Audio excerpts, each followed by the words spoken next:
Colin had a problem and a microphone to spare. Thomas took it up and so the podcast went to air. For weeks and months they trolled through every single DVD. They've unwrapped all the ones they can and now they're cellulose free. Now they're cellulose free. Hello dear listener and welcome to Cellulose Free. My name is Colin and with me as always is my fellow film watcher, compadre and son Thomas. Hi, hello. I did it. You did it. I did. We got there. We did. And then you ruined it by saying got there. Well, we're here now so we may as well go on as we've started. Which has doomed us to...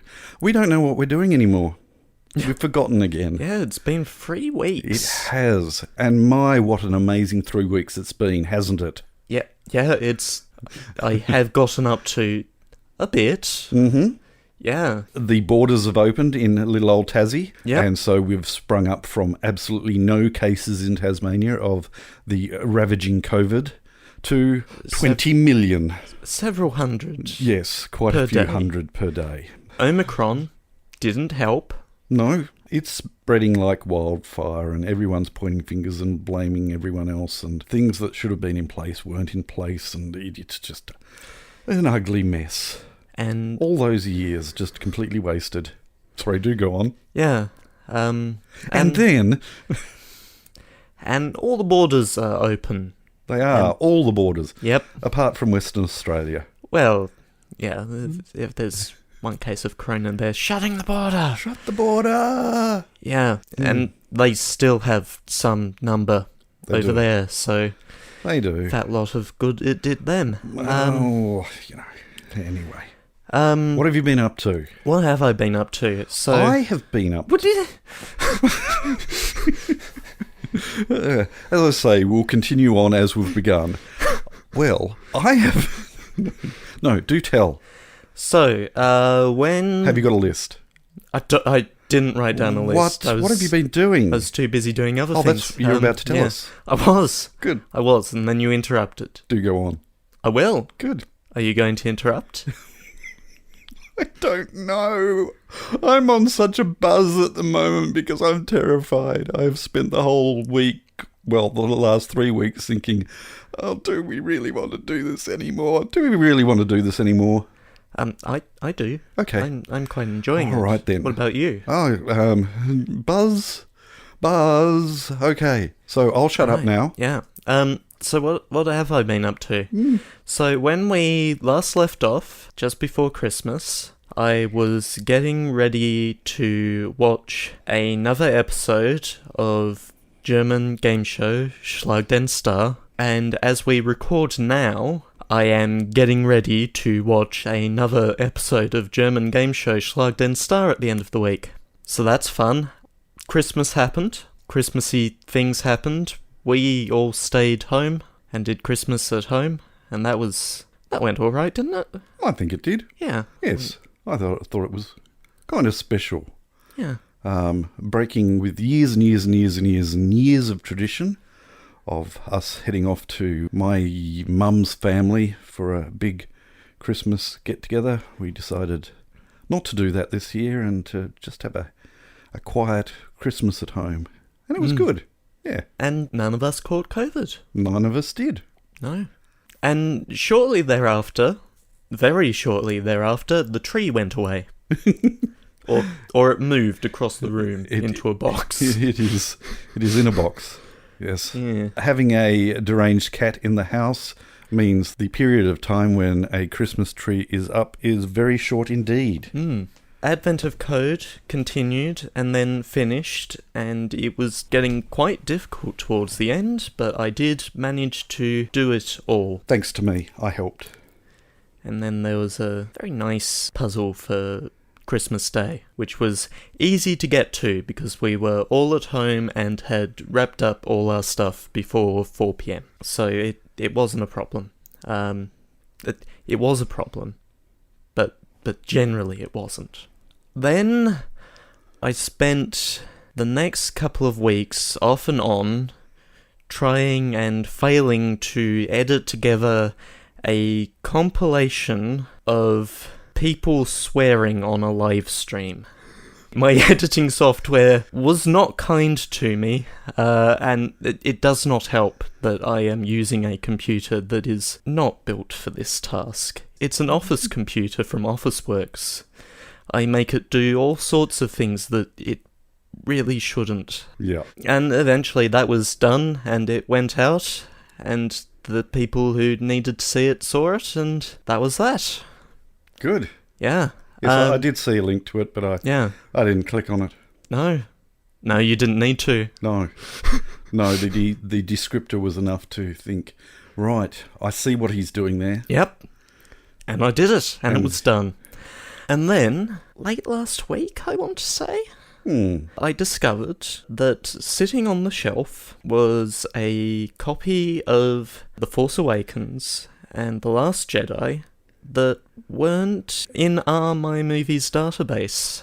And that set me to thinking, so it's been a while since anyone has done a stock take. It has been a while since we've done the audit and stock take. It has been some years. Yep. And so Sunday, Monday, I cobbled together a web app that would let me check off things as I found them, because I didn't want to print out 40 pages of disc titles. Yep. It's probably 41 or 42 pages now, because what I discovered was that quite a few items on the shelf were not in the database or were in some way wrong, and a few things were missing.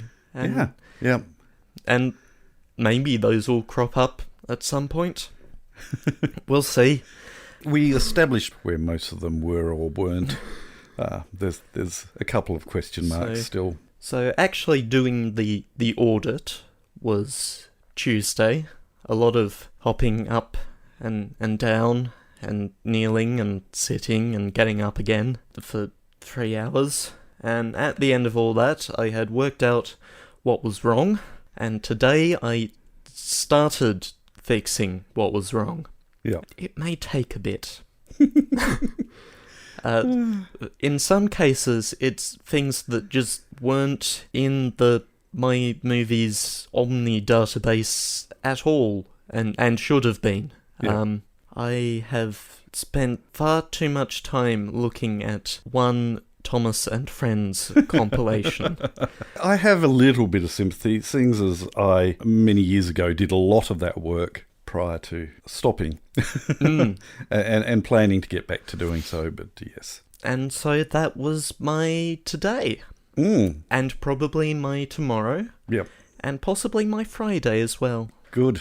Yeah. Excellent. Oh, and you went to the movie somewhere in there too. Oh, yeah, somewhere in between there I went and saw Spider-Man No Way Home, while Omicron was sort of bad, but not as bad as it is now. Yeah. I didn't. No. So no spoilers. No. The crowd was reasonable. You know, you have the back half, the quote-unquote prime seating in the back half. That was half to 2/3 full, with gaps between groups. Yeah. And it was all right. I didn't have to interact with any of the people there, so it wasn't a problem. And you're still alive. Yeah, I am still alive. So Spider-Man did not kill you. So yeah, that was my 3 weeks. What were your 3 weeks? I have no idea. Oh. Yes. Don't know. I really haven't done a lot at all. It's all a blur. My mental health has been a little wavery, so yeah, I'm alive. I'm here, and we're recording a podcast, and that's what matters. And we're going to watch a film. We are. What are we going to watch? Well, 3 weeks ago. Yes, 3 weeks ago. You shook your phone. I did, angrily. I shook my phone angrily. And then something came up that you weren't interested in, so you shook your phone again. Yeah. No, let's be fair. It was something that you wouldn't be interested in. But it was on your list. It was, yes. Yeah. And I didn't take it off the list, so it might pop up again. But we wanted a film wanted a strong that would opener. start the return to recording on hopefully a good note. We I wanted could be wrong.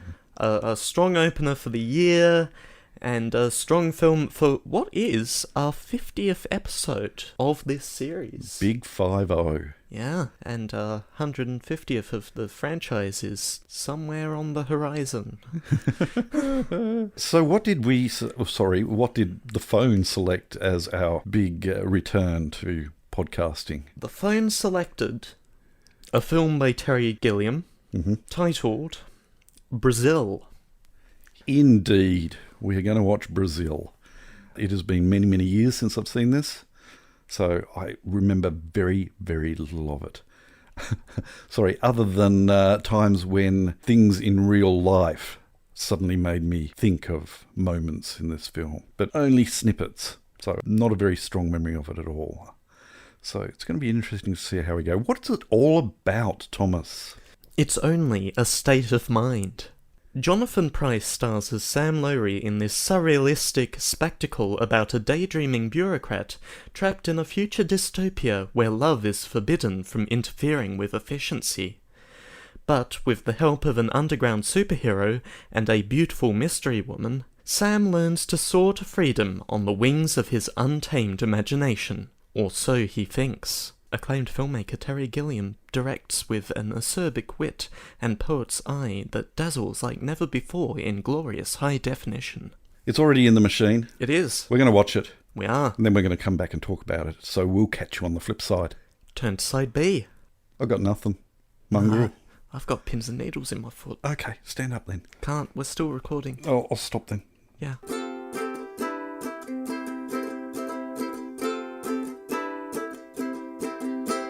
So, what did you think? That was definitely a Terry Gilliam film. It was? Yep.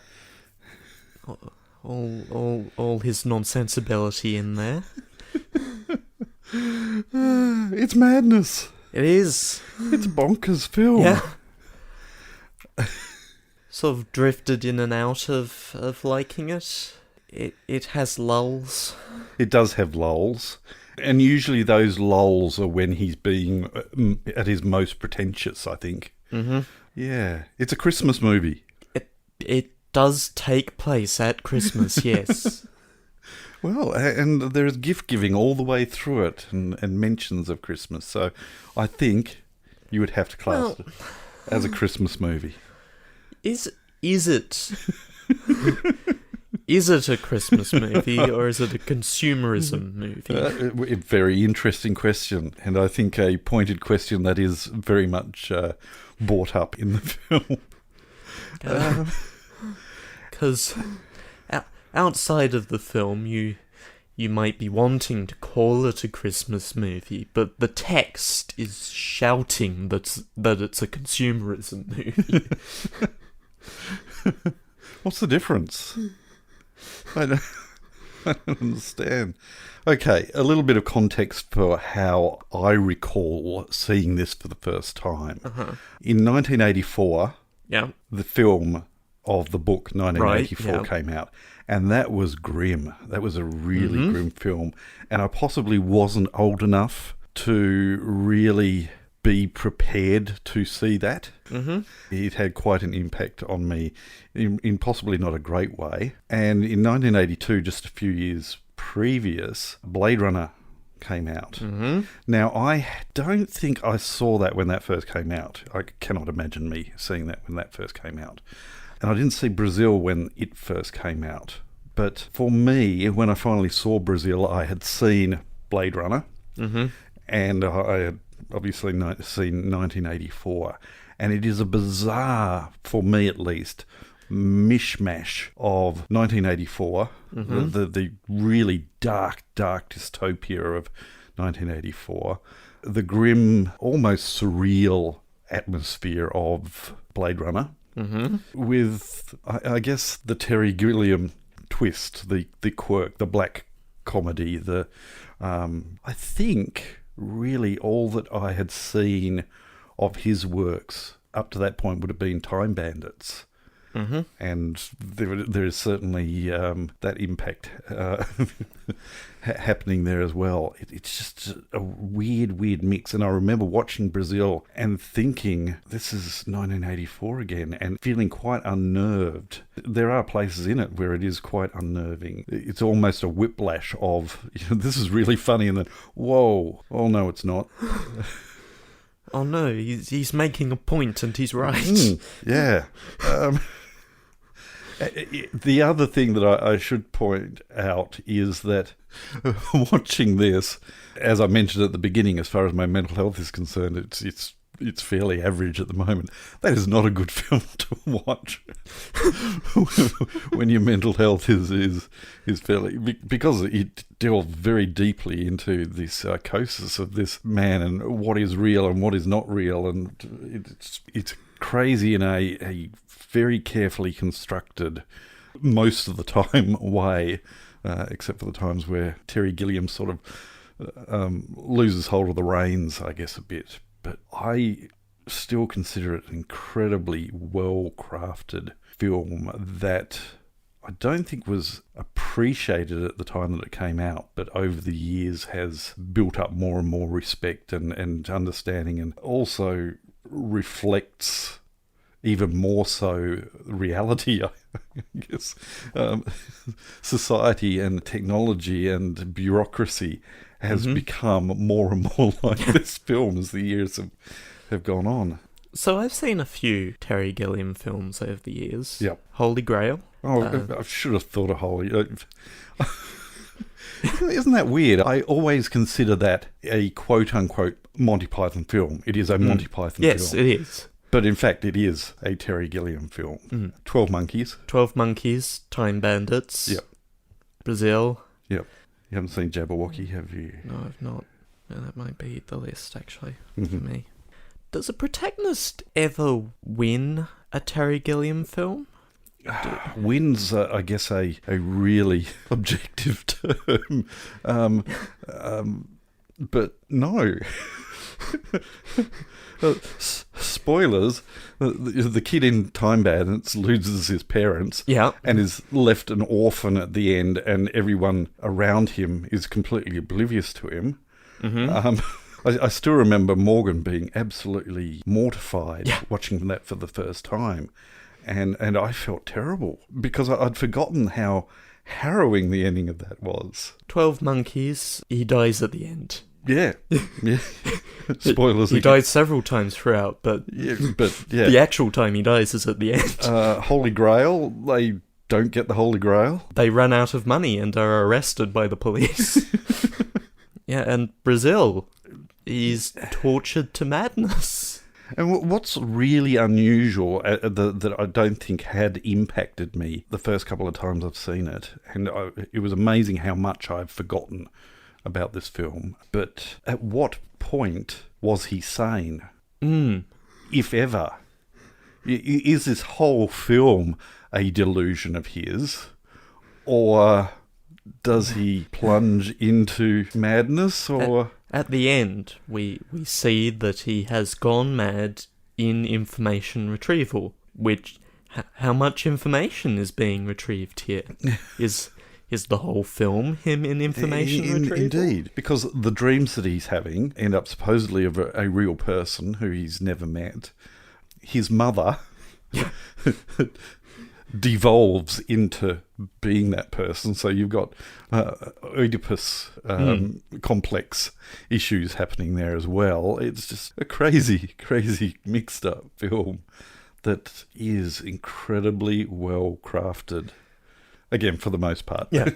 It's not a perfect film, but it almost is, for me at least. So it's a film about bureaucracy. Yep. And about consumerism. Yep. And the intersection of those comes in the form of recurring prop, the yes-no device, which is a device that has a small crank attached to a weight, a pointed weight, which you raise up and then release, and it hits a sort of angled piece. Yep. and could go to one side or the other. It's a glorified Yes. flipping of the Or coin. no. It's... It's a beautifully crafted coin flip. And it's just so emblematic of bureaucracy. Mm-hmm. The idea that it's supposed to make all these decisions and goes out of its way not to have to make any decisions. No. And if ever a decision is made and it ends up being the wrong one, then it was somebody else who made that decision. Yeah. It was another department. It wasn't our department. Phew, it wasn't our department. That was records. Yes. That was records problem. We dodged a bullet there. I'm a bit shell-shocked. I think I enjoyed the film, Yep. but I do find it hard to recommend on the basis of those lulls. Yeah. And also that it's a tough watch. It is a tough watch. It is a very black comedy. Whiplashed into, as I mentioned before, ultra deep seriousness from something that's quite amusing. But for the most part, does that incredibly well. Speaking of doing things incredibly well, the model work is just... This is Terry Gilliam we're talking about here. Wow. Yeah, and incredible use, and again, very much a Terry Gilliam thing, of forced perspective, of giants fighting against smaller people. Absolutely brilliant. The fight scene with the samurai type dude, that was absolutely awesome. Yes. So, there's a subplot in this film in which Lowry, his air conditioner, goes on the fritz, and this sets off a wild chain of happenstance. Yes. At one point, a form number is brought up, and this is 27B stroke 6. Yep. 27B was the building on Canonbury Square in London where George Orwell lived while he was writing 1984. There is no denying a deep homage being played there to 1984. It's very, very definitely there. Cinematography, very much the same sort of stuff that you've seen in all manner of other Terry Gilliam films. Yep. Those very wide lenses that definitely saw that in 12 Monkeys. 12 Monkeys, yep. And certainly in Time Bandits as well. And those uses of lenses that give you a very distorted perspective and enlarge the size of spaces, and shots from over doors that make the doors look incredibly tall, which they would have had to have been, a lot of them, so that there's just this tiny figure being looked at from above, coming through the door with the light shining behind, the long shadows. I didn't realise that Tom Stoppard, who's a very famous playwright, was involved in the screenplay, and apparently there were some clashes that happened there. I haven't read terribly deeply into it, but Tom Stoppard wrote Rosencrantz and Guildenstern are Dead. There's some actors in this film. There's lots of actors in this film. Some very, very big names. He somehow, Terry Gilliam, manages in every film to get big names. Even though invariably he runs into production problems, the big names still come. Yep. Jonathan Pryce wasn't a big name when this was made, but this, I think, did him a lot of favours, in fact. Would go on to do Evita, Tomorrow Never Dies, Yep. Pirates of the Caribbean for a few years. I loved his character. Film adaptation of Glengarry Glen Ross, which I've not seen. Tales of the Loop. Yep. But yes, it had Robert De Niro in it. Yep. Ian Holm. Yep. Bob Hoskins. Michael Palin, of course. Of course. Right, who can I get? Yeah. Who do I know? Well, I mean, the big, as far as Time Bandits was concerned, Sean Connery. How on earth did he get Sean Connery to be in that? I heartily recommend this. Okay. But you very much need to be in the frame of mind. Go into it expecting a film adaptation of George Orwell's 1984. I'm not saying that it is a rip-off of that. There are definitely riffs off that. But as far as the depths of dystopian vibes are concerned, that's basically what you need to be ready for. But well worth a look. Right. Mm. Well, moving right along. Yes, let's move on to that next segment. The following segment has no title. Thank you. Not a lot actually happened over the break. No, but we did have a, well, new for me at least, new dear listener. Who sent in a follow-up to a joke that was made. As you're aware, I usually end side A by saying, turn to side B. Yes. And then you say mongrel. I do. Mongrel. The episode on Tron, I instead said insert disc 2, which was a computer's reference. It was. And dear listener, Dunkel, Hi, Dunkel. over the break, made the episode on Tron into a 2-disc box set. Now, it has actually provoked between us, as in Thomas and myself, quite a deal of discussion as to the format of those 2 discs in the 2-disc case. And we've come to the conclusion that it is obviously the audio of our podcast, but it's spread over 2 discs. So, so it's before the break, before we turn to insert disc 2. Mm-hmm. Okay, so it's that. But my suspicion is she has upscaled the bit rate of the audio MP3 file to an incredibly high bit rate that has filled each disc with part A, disc A and disc B. And it was so much better on paper.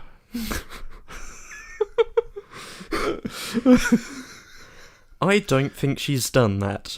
I'm sure of it. I'm sure those discs are not mock-ups. They actually have. Oh, I'm sure they have the audio on them. High bitrate audio on them that can only be played on a high bitrate CD player. I'm not going that far. And I don't think she has either. Well, thanks, Dunkel. Really appreciated that and got quite a chuckle out of it. Lee is very interested in a 10-part Fast and the Furious marathon. What's Fast and the Furious? It's a very long series of films. Never heard of it. That they somehow keep making. Well, my understanding is that they actually keep getting better before getting worse again. I don't know. The appeal just really hasn't been there. I will probably see them at some point, but there's a lot of them. There are. And I'd need some sort of impetus. Yes. You'd have to send lots of money, I think. The only reason that I've watched all of the Bond films is that there was a podcast I was listening to that was going over all the Bond films by people who I like, and so I wanted to listen to it. Yeah, and dear listener Lee, I don't think you could convince us by saying that we have a lot of listeners who are desperate, even though dear listener Adam, I think, agreed with dear listener Lee. No, I can't see it happening. We don't have it. And I can't imagine it being streamed anywhere because it's basically unheard of. Yeah. Anywhere.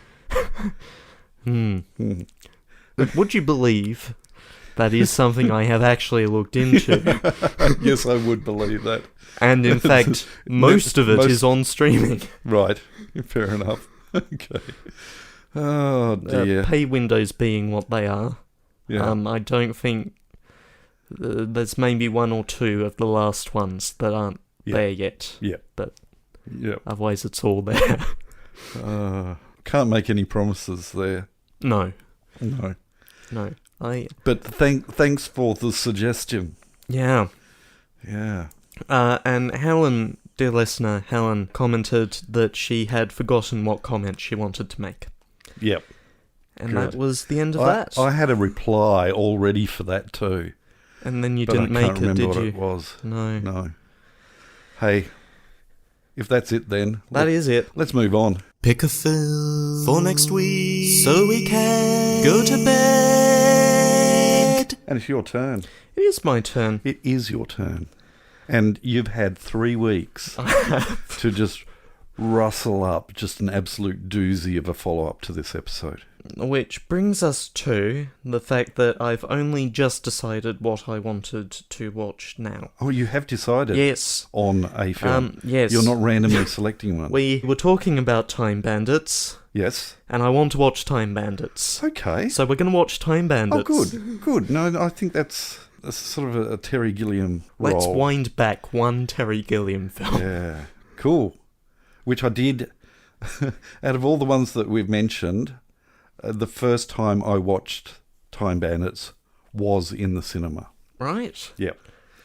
So well, the next time you're going to watch it is on a television. it is. On a couch. I'm trying to think what year it would have been made in. It was 83? Earlier. 82? Earlier. 81? Yes. Yeah, no, that makes sense. Cool. Yep, okay. If I thought about it a little harder... because I'm thinking of who I went to see it with. Yes, that makes sense. Cool. What a fascinating game of higher or lower we Higher, just lower, played. higher, lower. Yes. Earlier. Earlier. Okay, so we'll play that again. Now, if I think of it carefully, I'd say that probably came out in 81. No, it hasn't come out yet and won't for another 20 years. Oh, dear. Thomas, would you please tell our dear listener what Time Bandits is all about?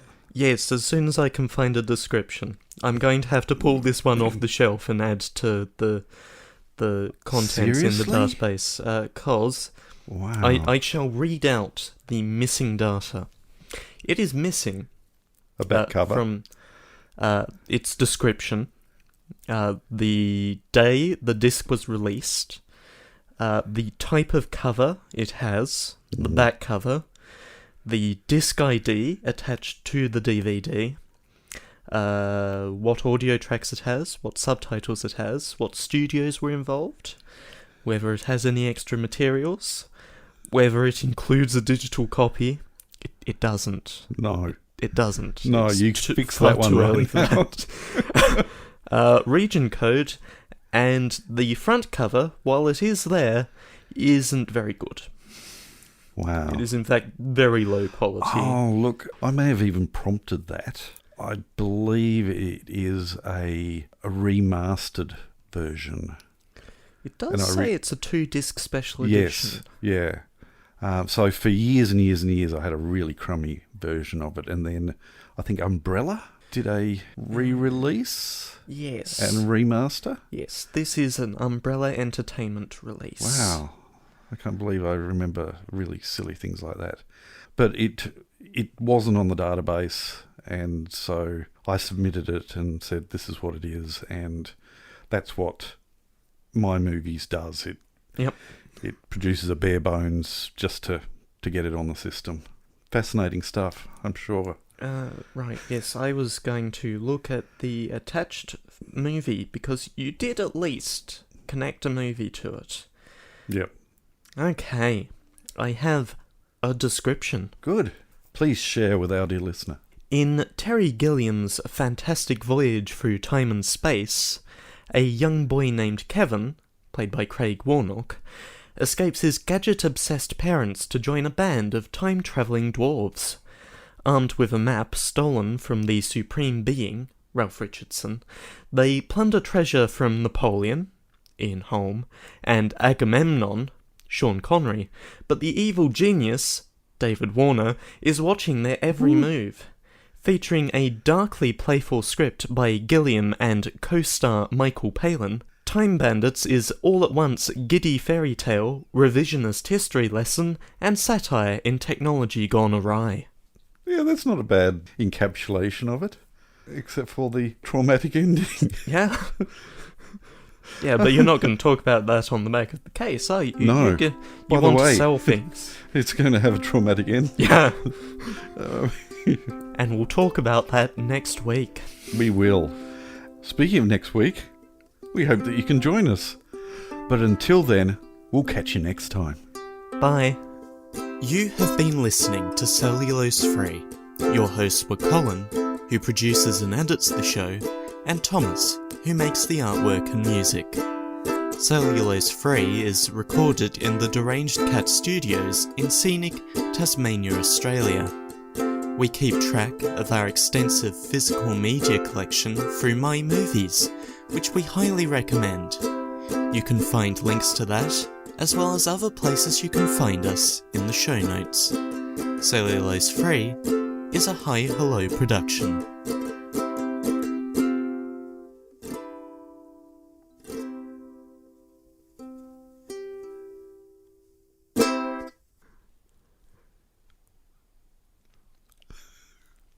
I sort of set up that abrupt ending. You did? That one's on me. Yeah, no, that's fine. Yeah. That's good. Yeah. I actually felt the vibes and felt all right about abruptly ending it Yeah. at that point. Yeah. Usually it's your fault that we end abruptly, but no. Yeah, and then So- I have remorse and feel like maybe you had something else to add. No. But no, that very much felt like a setup to end right now. I did that. Go away. Go home. It's over. Go home. Can't remember. I start the pre-recording just on the off chance that I pick up some witty blooper that can go in at the end. Right. And then I check your levels. Yep. Hello. I'm talking. And I'm using sounds to create words to create meaning. I've got levels. Cool. And then I welcome everyone to Angry Joe's podcast. Oh no, that's the other one that I do. Right. Yeah, the Angry Joe's podcast. It's great. Look it up. Actually, No. That's dangerous to say because there could well be an Angry Joe's podcast out there, and it could be really bad. And I don't want to have anything to do with it because I'm nothing if not finicky about my quality podcasts. I know of quality podcasts when I hear one, and this ain't it. Okay, are we ready? Oh, I don't know. The Deranged Cat is? It can get a lot worse. It can, and it will. Not here. Oh, really?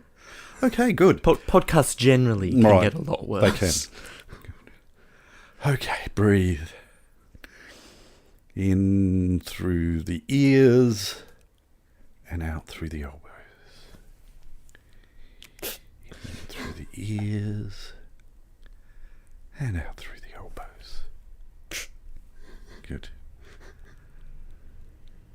And then we wait for the bus to go around the corner.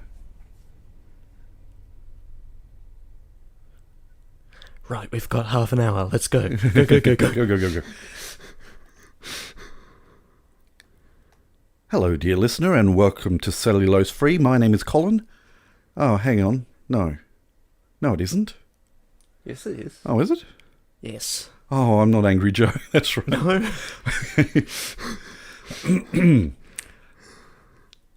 Hello, dear listener, and welcome to Cellulose Free.